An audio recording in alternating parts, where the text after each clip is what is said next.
دنیا ایک طرف، ٹرمپ دوسری طرف۔ UN جنرل اسمبلی اجلاس میں فلسطین کو ریاست تسلیم کرنے کی مخالفت کر دی۔ جواز پیش کیا کہ فلسطینی ریاست تسلیم کرنا حماس کے لیے ایک تحفہ ہوگا، غزہ میں اب جنگ بندی ہونی چاہیے۔ پھر کہتا ہوں کہ فلسطینی ریاست میں حماس کا کوئی کردار نہیں ہونا چاہیے۔ حماس کو اب یرغمالیوں کو رہا کرنا چاہیے، وہ بارہا امن کی تجاویز مسترد کر چکی ہے۔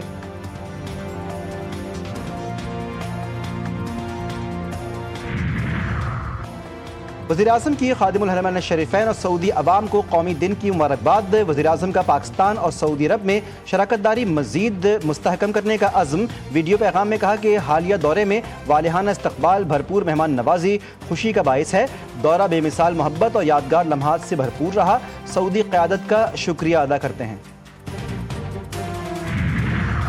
اور ایشیا کپ T20 کے سپر 4 مرحلے کا اہم مقابلہ، سری لنکا کے 134 رنز کی ہدف کے تعاقب میں پاکستان کی بیٹنگ جاری۔ 57 رنز پر پاکستان کے 4 کھلاڑی پویلین لوٹ گئے۔ سلمان علی آغا 5، شاہزادہ فرحان 24، فخر زمان 17 اور سائم ایوب 2 رنز پر آؤٹ۔ لنکن ٹائیگرز نے 8 وکٹوں پر 133 رنز بنائے۔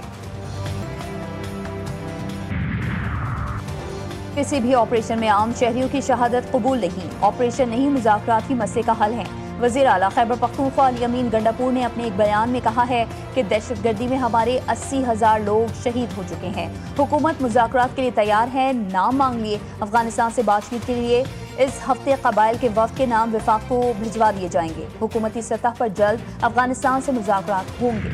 قانون یہ ہے کہ بسٹ کے جو بینیفیشریز ہیں جو سروے کے اندر موجود ہیں ان کو امداد جاتی ہے۔ اب مجھے یہ بتائیے جو لوگ اس سروے کے اندر ہیں ہی نہیں، جو بسٹ کے بینیفیشری نہیں ہیں، ان کو بینیفیشریز کو بسٹ کے ذریعے جو ہے وہ کیسے امداد دی جا سکتی ہے؟ ہر چیز پہ سیاسی پوائنٹ سکورنگ اچھی نہیں ہوتی۔ جو سیلاب پچھلی دفعہ سندھ میں آیا تھا، پھر آپ نے تیاری کیوں نہیں کی تھی؟ اگر صرف یہی بات ہے، اور آج بھی وہاں پر جو ہے پوری بیرونی امداد کے اور سب کے باوجود ابھی بھی وہاں پر پوری طرح سیٹلمنٹ نہیں ہو سکی ہے۔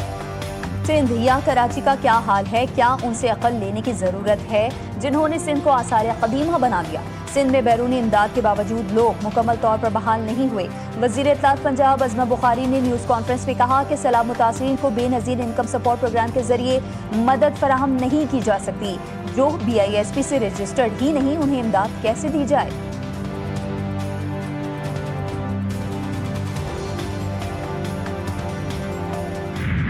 بے نظیر انکم سپورٹ پروگرام جو کہ ایک مستند ادارہ ہے، ایک بین الاقوامی طور پہ مانا اور جانا ادارہ ہے، جس کو پوری دنیا جو ہے اکلیم کرتی ہے، اس کو لے کر اس طرح کی باتیں سیاسی مقاصد کے لیے اگر کی جائیں تو اس کی جتنی بھی مذمت کی جائے وہ کم ہے۔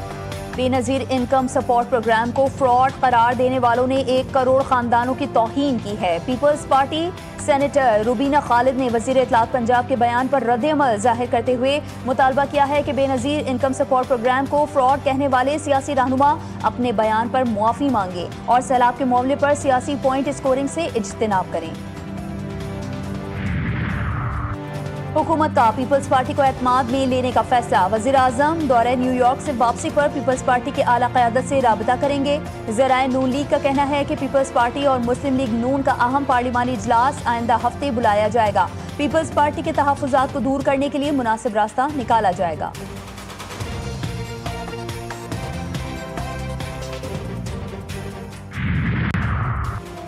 MUCT 2008 میں لگا۔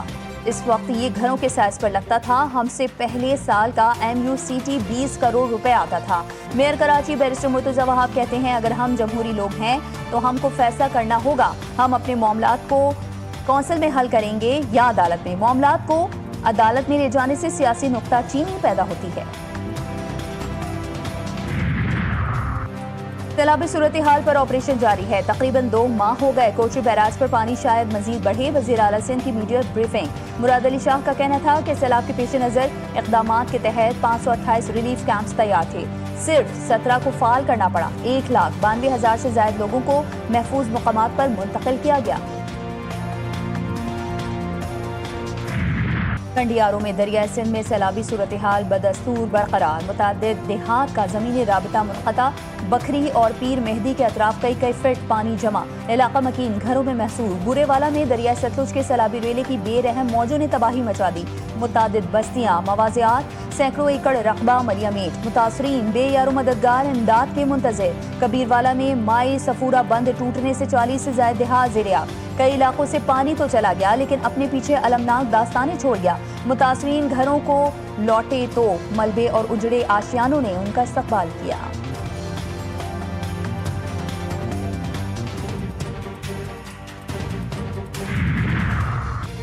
اللہ کا شکر ہے کہ آج ساہیوال ڈویژن کے پہلے امراض قلب انسٹیٹیوٹ نے کام شروع کر دیا۔ وزیر اعلیٰ پنجاب مریم نواز شریف نے ایکس پر ساہیوال کے عوام کو مخاطب کرتے ہوئے اپنے پیغام میں کہا کہ چند ماہ کی ریکارڈ مدت میں ساہیوال کی پہلی کیتھ لیب نہ صرف مکمل ہوئی ہے بلکہ آج پہلے 5 پروسیجرز اس وقت بھی جاری ہیں۔ اگلے ہفتے سے ہارٹ سرجری بھی کی جائے گی۔ پاور سیکٹر کے سرکولر ڈیٹ کو کم کرنے سے متعلق بڑی پیش رفت۔ وفاقی حکومت اور کمرشل بینکس کے درمیان سرکولر ڈیٹ سے متعلق 1275 ارب روپے کے فائنینسنگ معاہدے پر معاملات طے ہو گئے۔ فائنینسنگ سہولت معاہدے کی تقریب کل وزیراعظم آفس میں شیڈیول۔ وزیراعظم تقریب میں ورچوئل شرکت کریں گے۔ کراچی کے علاقے لانڈھی میں 6 روز سے لاپتہ والدین کا اکلوتا بیٹا زیادتی کے بعد قتل۔ گرفتار ملزمان محلے دار ہی نکلے، اعتراف جرم بھی کر لیا۔ سہیل نامی ملزم بچے کو چیز دلانے کے بہانے اس کے گھر کے قریب واقع باڑے میں لے کر گیا، جہاں حسن اور سہیل نے بچے سے زیادتی کی اور قتل کے بعد لاش بوری میں بند کر کے پھینکی۔ خانہ غم سے نڈھال۔ پختون کے علاقے دشت میں ٹریک پر دھماکہ، جعفر ایکسپریس کی 3 بوگیاں پٹری سے اتر گئی۔ لیویز حکام کا کہنا ہے کہ حادثے میں متعدد مسافر زخمی ہیں۔ زخمیوں کو کوئٹہ لانے کے لیے ایمبولینس دشت روانہ کر دی گئی۔ ریلوے حکام کے مطابق جعفر ایکسپریس پشاور سے کوئٹہ آ رہی تھی۔ سندھ حکومت کا رواں ہفتے پنک اسکوٹیز خواتین کو فراہم کرنے کا فیصلہ۔ سینئر صوبائی وزیر کی زیر صدارت پنک اسکوٹیز پروگرام کا جائزہ اجلاس۔ شرجیل نام میمن نے کہا یہ سہولت خواتین کے لیے انقلابی قدم ہے۔ الیکٹرک اسکوٹیز سے خواتین کو روزانہ کی آمد و رفت میں آسانی ہوگی۔ شفاف میکانزم کے تحت میرٹ کی بنیاد پر اسکوٹیز الاٹ کی جائیں گی۔ تمام طالبات اور ملازمت پیشہ خواتین اس سہولت سے فائدہ اٹھائیں۔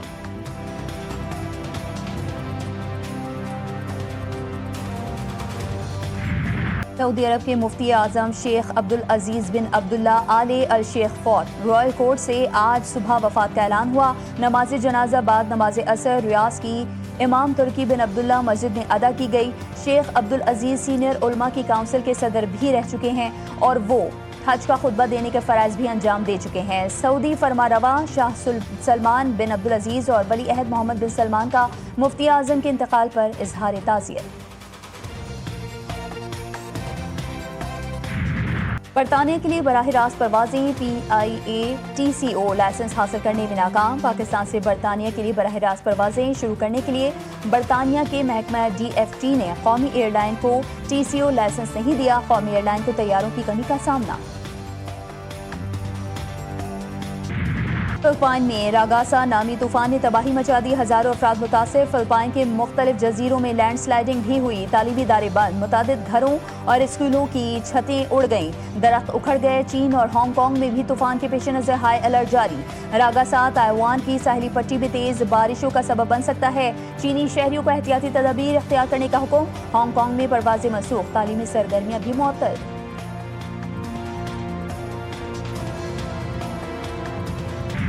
دنیا کرکٹ کے لیجنڈری امپائر ڈکی برڈ 92 سال کی عمر میں انتقال کر گئے۔ کرکٹ کی سب سے پسندیدہ شخصیات میں سے ایک تھی۔ ڈکی برڈ نے 1973 سے 1996 تک 66 test, 69 men's one day international اور 7 ویمنز ون ڈے انٹرنیشنل میں امپائرنگ کی ذمہ داریاں سنبھالیں۔